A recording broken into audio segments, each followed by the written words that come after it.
العالمین والصلاة والسلام علی سید الانبیاء والمرسلین اما بعد فاعوذ باللہ من الشیطان الرجیم بسم اللہ الرحمن الرحیم۔ الحمدللہ الہادی پروگرام میں ہم انبیاء علیہم السلام کے موضوع پر اللہ تبارک و تعالیٰ کے بیان کردہ احکام، اللہ تبارک و تعالیٰ کی طرف سے بیان کردہ آیات اور خبریں آپ کی خدمت میں تفسیر کے ساتھ ذکر کر رہے ہیں۔ پچھلے پروگرام میں ہم نے سورہ الفرقان کی آیت نمبر 20 پہ کلام کرتے ہوئے اور اس طرح اس سے پہلے سورہ رعد کی آیت نمبر 38 آپ کی خدمت میں عرض کی تھی، اور ان دونوں میں جو اللہ تبارک و تعالیٰ نے انبیاء علیہم السلام کا ایک درست تصور پیش فرمایا کہ یہ ایسا نہ سوچو کہ جو اللہ تبارک و تعالیٰ کا نبی ہوگا، اللہ کا رسول ہوگا، شاید وہ بالکل عجیب و غریب صورت کا ہوگا، اس سے عجیب و غریب قسم کی معاملات کا صدور ہوگا، وہ عام لوگوں سے بالکل ہٹ کر ہوگا، اس کے عادات و اطوار میں ایک انوکھا پن، ایک نرالا پن اور ایک انفرادیت نظر آنی چاہیے۔ اگر ایسا ہوگا تو نبی مانا جائے، ورنہ نہیں۔ اللہ تعالیٰ نے اس کا رد فرمایا، اور دونوں آیتوں کا خلاصہ یہی ہے، ان کے مضامین کا خلاصہ یہ ہے کہ اللہ تبارک و تعالیٰ نے اپنے حبیب کریم صلی اللہ علیہ وسلم کو واضح طور پہ بیان فرمایا کہ حبیب، ہم نے جتنے بھی آپ سے پہلے رسول بھیجے وہ باقاعدہ شادیاں بھی کرتے رہے، ان کے بچے بھی ہوتے رہے، وہ کھاتے بھی تھے، پیتے بھی تھے، وہ بازاروں میں بھی جاتے تھے، یعنی کسب کیا کرتے تھے باقاعدہ۔ اور یہ پچھلے پروگرام میں ہم نے آپ کو سمجھانے کی کوشش کی تھی کہ آپ جب بھی کسی کے پاس پہنچیں، یعنی کسی کی بزرگی کے آپ قائل ہیں اور آپ چاہتے ہیں کہ ان سے اکتساب فیض کریں، تو خدا را یہ بالکل تلاش نہ کیا کریں کہ عام لوگوں سے ہٹ کر ان میں کوئی چیز نظر آئے گی تو میں ان کو بزرگ مانوں گا، ورنہ نہیں مانوں گا۔ یہ غلط طریقہ ہے۔ آپ ان کے بالوں کو چیک کریں گے، آپ ان کے مالاؤں کو چیک کریں گے، آپ ان کے جبوں کو چیک کریں گے، آپ ہاتھ کی انگوٹھیوں کو چیک کریں گے، بڑے بڑے کڑے جو ہاتھ میں ڈالے ہوں گے ان کو چیک کریں گے، اور پھر آپ یہ کہیں گے کہ جی ہاں یہ اللہ کا بزرگ ہے، اللہ کا ولی ہے، اللہ کے تعالیٰ کی بارگاہ کا مقرب ہے۔ نہیں، یہ غلط طریقہ ہے۔ صحیح طریقہ وہی ہے جو ہم نے آپ کی خدمت میں قرآن و حدیث کی روشنی میں عرض کیا تھا کہ جب آپ کسی کے پاس جاتے ہیں، سب سے پہلے یہ دیکھیے کہ اس کا ظاہر شرع کے موافق ہے یا نہیں ہے، یعنی وہ بے شرع نہیں ہونا چاہیے، بالکل شرع کے موافق، اس کا چہرہ، اس کا لباس، یہ سب کچھ شرع کے موافق ہو۔ پھر جب آپ تھوڑی سی گفتگو کریں اور آپ کو اندازہ ہو کہ یہ صاحب علم بھی ہے، تو پھر آپ کو مزید اطمینان حاصل ہونا چاہیے، کیونکہ جو اللہ تعالیٰ کی بارگاہ میں جتنا زیادہ مقرب ہوگا وہ علم دین میں اتنا ہی زیادہ فوق ہوگا، کیونکہ علم کی برکت سے جتنے درجات حاصل ہوتے ہیں کسی عبادت اور ریاضت سے حاصل ہو ہی نہیں سکتے ہیں۔ اس کے بعد وہ اعلانیہ گناہ نہ کرتا ہو،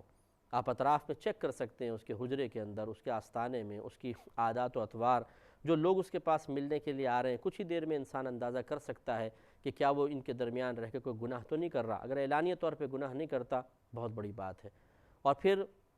آپ یہ اگر دیکھتے ہیں، یہ تو ذرا تھوڑا اندازہ دیر سے ہی ہوتا ہے، لیکن اگر اس کے عقائد اسلامی عقائد سے متصادم نہیں ہے، بالکل اسلامی عقیدوں کے موافق ہے، تو بس یہ سمجھ لیجئے کہ یہ اس دور کا ایک بہت بڑا بزرگ ہے، اس کی قدر کریں اور اس سے اکتساب فیض حاصل کرنے کی کوشش کریں۔ یہ مت دیکھا کریں آپ مطلب کسی کے، ہمارا مشورہ ہے، بہرحال آپ کی مرضی ہے، آپ اپنی آخرت کے خود ذمہ دار ہیں۔ ہمارا کام ایک عالم ہونے کی حیثیت سے، ایک مفتی ہونے کی حیثیت سے، ایک روحانی جو اللہ تبارک و تعالیٰ نے رہنمائی کا ہمیں مقام عطا فرمایا ہے، اس کے اعتبار سے ہم آپ کی خدمت میں دائرہ ادب میں رہ کے مشورہ دے رہے ہیں کہ کبھی بھی آپ جا کر کوئی انفرادی چیز تلاش کرنے کی کوشش مت کیا کریں۔ یہ تو انبیاء علیہ السلام نے بھی چیزیں اختیار نہیں کی، انہوں نے اپنی بزرگی کے اظہار کے لیے ایسا نہیں کیا کہ جبے شبے پہن کر ایک اونچی سی پہاڑی کے اوپر بیٹھ گئے ہوں، حق ہو کے نعرے لگاتے ہوں، آنے والے کو نظر انداز کرتے ہوں، اور مطلب اس قسم کے بناوٹی کوئی معاملات کیوں نہیں، بہت سادہ زندگی گزار کے انہوں نے یہ بات ثابت فرما دی کہ اللہ تعالیٰ کی بارگاہ میں بزرگی کا معیار مختلف قسم کے عام لوگوں کے روٹین سے ہٹ کر اعمال و افعال کو اختیار کرنا نہیں ہے، بلکہ اللہ تعالیٰ کی مرضی کے موافق، شریعت کے تقاضے کے مطابق اور اللہ تبارک و تعالیٰ کے اطاعت میں زندگی گزارنا، یہ اصل میں بزرگی کی علامات ہیں۔ امید ہے کہ آپ یہ بات اچھی طرح سمجھ گئے ہوں گے۔ سورہ فرقان کی جو آخری حصہ تھا، چونکہ ابھی آیت آئی تو ہم اس میں بیان کردہ بات پر درس اپنا مکمل کرتے ہیں۔ اس میں آخر میں اللہ تبارک و تعالیٰ نے ارشاد فرمایا وَجَعَلْنَا بَعْضَكُمْ لِبَعْضٍ فِتْنَةً، اور ہم نے بنایا تم میں سے بعض کو بعض کے لیے فتنہ۔ فتنے سے مراد آزمائش،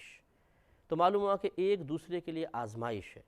کبھی دیکھیں باپ کے لیے یعنی ایک شوہر جو ہے اس کے لیے بیوی آزمائش ہوتی ہے، اس کے بچے آزمائش بن جاتے ہیں، کبھی عورت کے لیے شوہر آزمائش بن جاتا ہے، مرد کے لیے عورت کا آزمائش کا ہونا مثال کے طور پہ چڑچڑی ہے، بد زبان قسم کی ہے، بدتمیز قسم کی عورت ہے، یا خدا نخواستہ کچھ اس کے افعال و اعمال کردار اچھا نہیں ہے، یہ ایک مرد کے لیے بہت بڑی آزمائش ہے۔ اسی طرح بچے بسا اوقات بدتمیز ہو جاتے ہیں، نافرمان ہو جاتے ہیں، یہ باپ کے لیے ایک مزید آزمائش ہے۔ پھر ان کو رزق حلال کھلانا یہ ایک اور بہت بڑی آزمائش ہے کہ حرام کھلائے گا تو خود جہنم میں جائے گا، رزق حلال تلاش کر کے کھلانا ہے۔ اگر اکیلا ہوتا تو شاید فٹ پاتھ پہ بھی پڑھ کے سو جاتا، ایک آدھ روٹی کا لقمہ بھی کافی تھا، لیکن اب ان کو تو پیٹ بھر کے کھلانا ہے اور اس کے لیے رزق حلال بھی کمانا ہے، تو یہ کن کے لیے آزمائش بن گئے۔ میرا رہنما کوئی اور ہے۔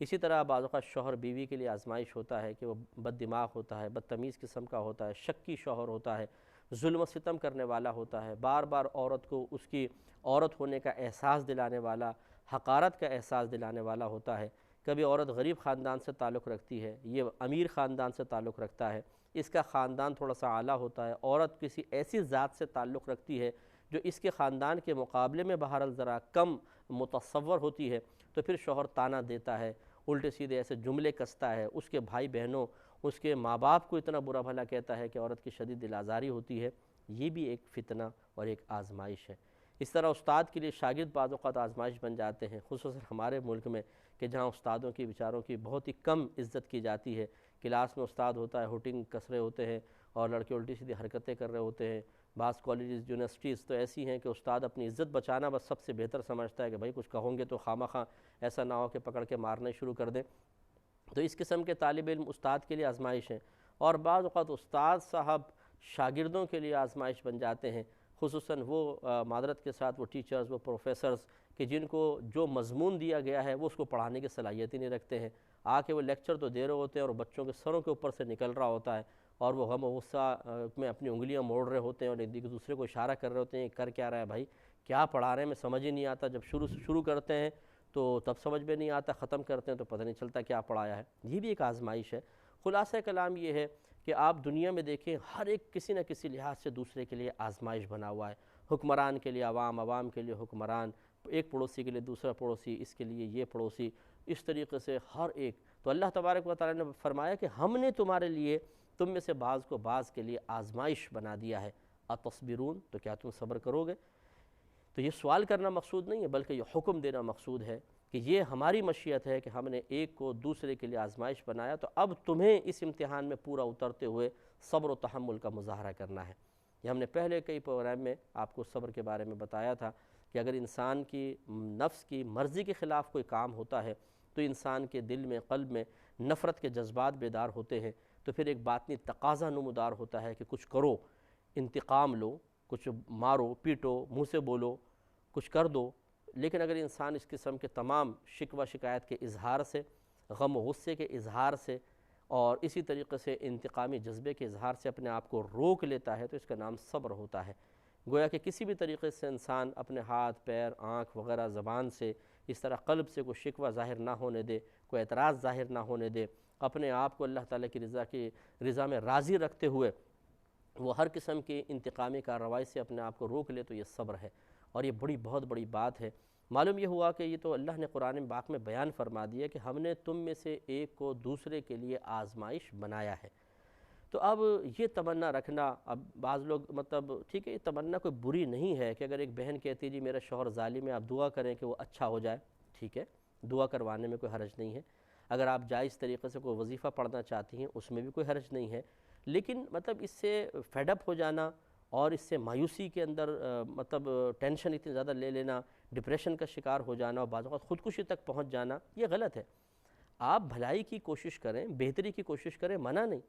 لیکن یہ کیوں کا سوال کیا ہے کہ مجھے ایسا شوہر کیوں مل گیا، میری ساری بہنیں سکھی ہیں، مجھے ایک ایسا شوہر مل گیا کمبخت نکھٹو اور ظالم قسم کا، کیوں کا سوال ہی نہیں ہے۔ یہ تو اللہ کی طرف سے آزمائش ہے۔ اس میں اگر آپ یہ توقع اور تمنا کریں کہ دنیا میں ہر چیز آپ کو آپ کی مرضی کے موافق مل جائے، کسی سے کوئی تکلیف ہی نہ پہنچے، کبھی کوئی آزمائش ہی نہ آئے، تو بتائیے پھر دنیا کا امتحان گاہ ہونا کیسے ثابت ہوگا؟ یہ دنیا تو ایگزامینیشن ہال ہے، اور اس میں جا کے اسٹوڈنٹس یہ نہیں کہتے ہیں کہ جی ہماری مرضی کے مطابق پیپر آنا چاہیے، بلکہ وہ پیپر دیکھ کر یہ کہتے ہیں کہ ہم کیسے اس کو حل کریں۔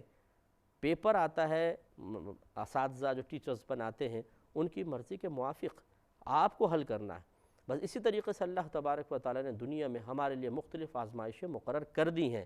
اور اس میں یہ نہیں کہ حضرت انسان سے پوچھا جائے گا کہ جی آپ پسند کر رہے ہیں یہ آزمائش تو آپ کو دی جائے، ورنہ پھر کسی اور کے اوپر ڈال دی جائے۔ نہیں، ایسا نہیں ہے۔ اللہ تعالیٰ ہماری مرضی کا تابع تو نہیں ہے، ہمیں اس کی مرضی کے تابع ہونا ہے۔ تو اس لیے بہتری کی کوشش کرنے میں شرعاً کوئی حرج نہیں، لیکن اگر آپ بہتری کی طرف نہیں آ رہے تو مایوسی کی طرف جانا، شکوہ شکایت کی طرف چلے جانا، زبان سے اعتراض کرنا شروع کرنا، اور فوراً نفس و شیطان کی اطاعت کی طرف مائل ہو کر معاذ اللہ ثم معاذ اللہ اللہ تبارک و تعالیٰ اور اس کے رسول کریم صلی اللہ علیہ وسلم سے باغی ہو جانا، یہ ضرور قابل توجہ بات ہے۔ اس پر توجہ فرمائیں۔ اللہ نے واضح طور پہ فرمایا کہ ہم تم میں سے بعض کو بعض سے آزمائیں گے تو پھر تمہیں صبر کرنا ہوگا۔ وَكَانَ رَبُّكَ بَصِيرًا، اور تمہارا آپ کا رب دیکھ رہا ہے، یعنی جو صبر کر رہا ہے اسے بھی دیکھ رہا ہے، جو بے صبری کا مظاہرہ کر رہا ہے اسے بھی دیکھ رہا ہے، جو زبان سے شکوہ کر رہا ہے اسے بھی دیکھ رہا ہے، جو صرف زبان سے نہیں کرتا دل سے شکوہ کر رہا ہے اسے بھی دیکھ رہا ہے، اور جو زبان اور قلب دونوں سے اللہ کی حمد بیان کر رہا ہے اللہ تعالیٰ اسے بھی ملاحظہ فرما رہا ہے۔ اس لیے ہمیں تھوڑا سا اس پہ بھی توجہ کرنی چاہیے۔ سورہ روم کے آیت نمبر 47 پر آتے ہیں، جس میں اللہ تبارک و تعالیٰ نے انبیاء علیہم السلام کے معجزات کا تذکرہ فرمایا کہ جو نبی آتے ہیں وہ معجزات لے کر آتے ہیں، اللہ تبارک و تعالیٰ کے حکم سے لے کر آتے ہیں۔ پہلے آیت دیکھ لیتے ہیں، پھر معجزے پہ کلام کریں گے۔ اللہ تبارک و تعالیٰ نے ارشاد فرمایا کہ وَلَقَدْ أَرْسَلْنَا مِن قَبْلِكَ رُسُلًا إِلَىٰ قَوْمِهِمْ، اے حبیب کریم صلی اللہ علیہ وسلم، اور ضرور بے شک ہم نے بھیجا آپ سے پہلے کچھ رسولوں کو ان کی قوموں کی طرف۔ فَجَاءُوهُمْ بِالْبَيِّنَاتِ، تو یہ نبی ان کے پاس معجزات لے کر آئے۔ فَانْتَقَمْنَا مِنَ الَّذِينَ أَجْرَمُوا، تو ہم نے انتقام لیا ان لوگوں سے جنہوں نے جرم کیا۔ میرا رہنما کوئی اور ہے۔ یاد رکھیں جب اللہ تعالیٰ کی طرف انتقام کی نسبت کی جائے گی، یعنی اللہ تعالیٰ فرمائے گا میں نے انتقام لیا، اس سے مراد ہوتا ہے ہلاک کرنا، اہلاک مراد ہوتا ہے، کیونکہ اللہ تبارک و تعالیٰ جو ہم جیسے انتقام لیتے ہیں، کیونکہ ہمیں ضرر پہنچاتا ہے، نقصان پہنچاتا ہے، تو اس کا بدلہ لینے کی ہم کوشش کرتے ہیں، جس کو ہم انتقام کا نام دیتے ہیں، یہ اللہ تبارک و تعالیٰ کے لیے محال ہے۔ تو جہاں انتقام کا لفظ اللہ کے لیے استعمال ہوگا کہ اللہ نے انتقام لیا، اس سے مراد ہے کہ اللہ نے قوم کو ہلاک کیا۔ تو اس لیے ترجمہ یہ کریں گے کہ فَانْتَقَمْنَا مِنَ الَّذِينَ أَجْرَمُوا، پس ہلاک کر دیا ہم نے ان لوگوں کو جنہوں نے جرم کیا۔ وَكَانَ حَقًّا عَلَيْنَا نَصْرُ الْمُؤْمِنِينَ، اور کان حقاً، اور ہم پر لازم ہے، وَكَانَ حَقًّا عَلَيْنَا، اور ہم پر یہ چیز لازم ہے، کیا؟ نصر المؤمنین، مومنین کی مدد کرنا۔ اب دیکھیں اللہ تبارک و تعالیٰ پر لازم ہے، تو اللہ تعالیٰ پر کوئی بھی کسی بھی چیز کو لازم نہیں کر سکتا۔ جو یہ عقیدہ رکھے کہ کسی نے اللہ پہ کوئی چیز لازم کر دی وہ کافر ہو جائے گا۔ ہاں، اللہ تبارک و تعالیٰ خود اپنے ذمہ کرم پر کسی چیز کو لے لے، جسے اللہ تبارک و تعالیٰ نے ارشاد فرمایا کہ وَمَا مِن دَابَّةٍ فِي الْأَرْضِ إِلَّا عَلَى اللَّهِ رِزْقُهَا، زمین پہ چلنے والا کوئی چوپایا، کوئی جاندار ایسا نہیں جس کا رزق اللہ کے ذمہ کرم پر نہ ہو، جس کا ہم لفظی ترجمہ کریں تو اللہ پر لازم نہ ہو۔ ہاں، تو ہم ذمہ کرم ادباً با محاورہ ترجمہ کرتے ہوئے کہتے ہیں، تو اگر اللہ تبارک و تعالیٰ کسی چیز کو خود اپنی ذات پر لازم فرما لے تو ہم کون ہوتے ہیں روکنے والے؟ ہم کون ہوتے ہیں اس پہ اعتراض کرنے والے؟ ہم کون ہوتے ہیں اس پہ آبجیکشن کرنے والے؟ لیکن ایسا نہیں ہو سکتا کہ کوئی اللہ تبارک و تعالیٰ کے علاوہ اللہ تعالیٰ پہ کوئی چیز لازم کر دے۔ جو اس چیز کا عقیدہ رکھے گا وہ ضرور کافر ہو جائے گا۔ تو یہاں گویا کہ اللہ تبارک و تعالیٰ نے بہت ہی بہترین بات بیان فرمائی کہ، اور ہر بات بہترین ہے، کہ اے حبیب کریم صلی اللہ علیہ وسلم، ہم نے آپ سے پہلے بھی انبیاء علیہ السلام کو ان کی قوموں کی طرف بھیجا، اور یہ انبیاء علیہ السلام ان کے پاس معجزات لے کر آئے۔ پھر یہ قوم بڑھ گئی، بعض ان پر ایمان لائے، وہ مومنین میں شامل ہو گئے، بعض ان پر ایمان نہیں لائے بلکہ ان معجزات کی تکذیب کی، وہ مجرمین میں چلے گئے۔ نتیجہ کیا نکلا؟ ہم نے مومنین کی مدد کرنا تو اپنے ذمہ کرم پر لے لیا، اور مجرمین کو ہم نے ہلاک کر دیا۔ معلوم یہ ہوا کہ ہر دور میں دو گروپ ضرور بنے ہیں، ہر دور میں ایک رہنما تو ہے ہی ہے، پھر اس کے نیچے دو گروپ بنے ہیں، ایک حق پر رہا، ایک باطل پر رہا، ایک نے اطاعت کی، دوسرے نے نافرمانی کی، ایک نے ہدایت کو قبول کیا، ایک نے گمراہی کو حاصل کیا، ایک مومن بنا ایک کافر بنا، ایک متقی پرہیزگار اطاعت گزار بنا ایک مجرم بنا نافرمان بنا۔ ہر دور میں ایسا ہوتا رہا، اب یہ بھی ایک دور ہے۔ ہمارے ہادی، ہمارے رہنما سید دو عالم صلی اللہ علیہ وسلم یقیناً دنیا سے پردہ فرما چکے، لیکن آپ نے قیامت تک کے لیے اپنے نائبین کو اپنی جگہ مقرر فرمایا۔ پہلے صحابہ کرام نے اس منصب کو لیا، پھر تابعین آئے، پھر تابع تابعین آئے، اور پھر ہر دور میں علماء، فقہاء، مشائخ عظام نے نبی کریم صلی اللہ علیہ وسلم کی طرف سے عطا کردہ اس منصب کو قبول کیا اور رہنمائی کا فریضہ سر انجام دیا۔ پچھلی قوموں کے اندر جس طرح دو گروپ بنے، ان قوموں کے اندر بھی، ہماری اس امت میں بھی ہمیشہ آپ کو دو گروپ ضرور نظر آئیں گے۔ ایک نیک لوگوں کا گروپ ہوگا، ایک برے لوگوں کا گروپ ہوگا۔ اللہ تبارک و تعالیٰ نے اس آیت کریمہ میں اپنی محبت، اپنے پیار، اپنے کرم، اپنی رحمت کے نزول کا مستحق مومنین نیک لوگوں کو قرار دیا، اور مجرمین کے بارے میں فرمایا کہ ہم نے ان کو ہلاک کر دیا۔ اس سے ہم بھی اس دور میں رہتے ہوئے اندازہ کر سکتے ہیں کہ پہلی بات کہ ہم کس گروپ میں ہیں، اور اس کے بعد ہم اپنے اوقات کا، اپنی ویلیو کا اندازہ کر سکتے ہیں کہ ہم اللہ تعالیٰ کی بارگاہ میں کتنی قدر و قیمت رکھتے ہیں۔ اللہ تبارک و تعالیٰ مجرم قوم کو ہلاک کرتا ہے، اگرچہ یہاں مجرمین سے مراد کفار ہیں، لیکن اللہ تعالیٰ کی نافرمانی کرنے والے، اطاعت سے منہ موڑنے والے، یہ بھی ایک مجرم تو ہیں، جرم کرنے والے ہیں۔ تو ہمیں یہ فیصلہ کرنا ہوگا کہ پچھلے انبیاء علیہ السلام نشانیاں لے کر آئے تو ان کی قومیں دو گروپ میں بڑھ گئیں۔ ایک گروپ اللہ کا محبوب رہا اور اللہ تعالیٰ نے خود اپنے ذمہ کرم پر لے لیا کہ وہ ان کی مدد فرمائے، اور دوسرا گروپ اللہ تبارک و تعالیٰ کی بارگاہ سے مردود کر دیا گیا، اور اللہ تعالیٰ نے لازم کر دیا کہ ان کے اوپر ہلاکت کو مسلط کیا جائے۔ تو یہ تو ہمارے ساتھ بھی ہو سکتا ہے، ہم بھی دو گروپوں میں بڑھ گئے ہیں۔ بعض اپنے نبی کریم صلی اللہ علیہ وسلم سے محبت کا اظہار کرتے ہیں، پیار کرتے ہیں، اطاعت کرتے ہیں، نیک اعمال کرتے ہیں، گناہوں سے بچنے کی کوشش کرتے ہیں۔ ایک اور گروپ ہے جو کوئی غلط عقیدہ رکھتا ہے، یا وہ کافر ہو گیا، مشرک ہو گیا، یا اس کے اعمال و افعال اللہ تبارک و تعالیٰ کی مرضی اور اس کے احکام اور اس کے حکم کے مطابق نہیں ہوتے ہیں، یہ ایک الگ گروپ ہو گیا۔ تو اب ہمیں بھی سوچنا ہے کہ ہم کس گروپ میں ہیں، اور آپ سوچئے کہ آج کل کے دور میں اگر ہم غلط روش پہ چلیں گے تو یقیناً اللہ کی بارگاہ میں کبھی مقبول نہیں ہو سکتے۔ اور وہ بھی ہمارے بھائی اور بہن ذرا توجہ فرمائیں کہ جو اس دور میں دین پر چلنے والوں پر ہنستے ہیں، ان پہ ہوٹنگ کستے ہیں،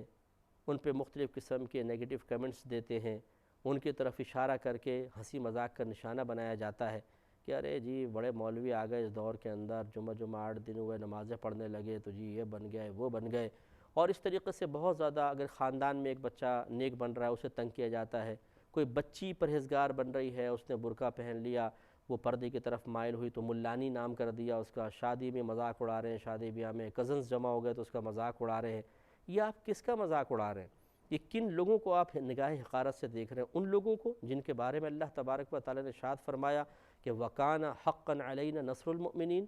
کہ جو جتنے یہ مومنین ہیں ان کی مدد کرنا ہم نے اپنے ذمہ کرم پر لازم کر لیا ہے۔ تو یہ تو اللہ کے پیارے بندے ہیں، اللہ کے مقبول بندے ہیں۔ دنیا کی زندگی 4 دن کی ہے، یہ عنقریب ختم ہو جائے گی، تیزی کے ساتھ تو ختم ہو رہی ہے۔ کبھی اپنے اطراف میں آپ نگاہ دوڑائیے، کتنے لوگ مرتے ہیں، لیکن کیا دنیا کا کارخانہ رکتا ہے؟ نہیں،